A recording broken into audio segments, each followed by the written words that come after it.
नागपूरमध्ये जी घटना घडलेली आहे ही अति दुःखनीय आणि निंदनीय घटना आहे।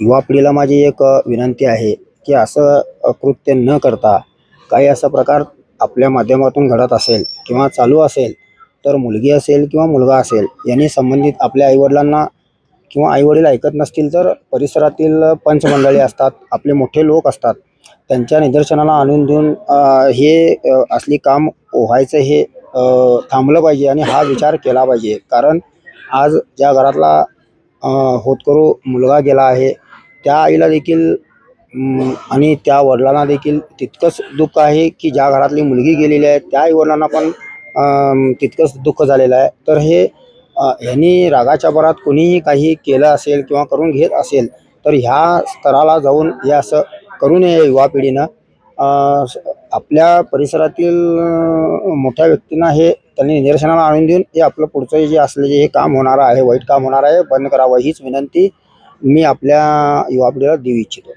पोलीस डिपार्टमेंट आपलं काम हे 100% चोख करणार आहे। त्यांनी कुणाला पण त्यांनी कुणाची पण गया करणार नाही आहेत।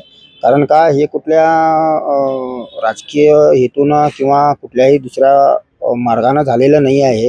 हे दोघंही गेल्या 1.5 वर्षापासून दोघंही एकमेकाशी प्रेम करत होते असं सांगतात, ऐकीव बातमी आहे।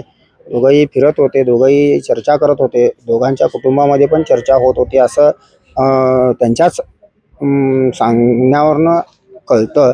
तर त्या माध्यमातून पोलीस त्यांचे मोबाईल्स घेतील आणि पोलीस आपली इन्क्वायरी करतील आणि मला असं वाटतं की ह्याच्यामध्ये चोख इन्क्वायरी पोलीस लोक करणार आहेत। मी चर्चा केलेली आहे। तर त्यांनी कुणालाही पाठीशी न घालता आपलं काम चोख पोलिस करतील।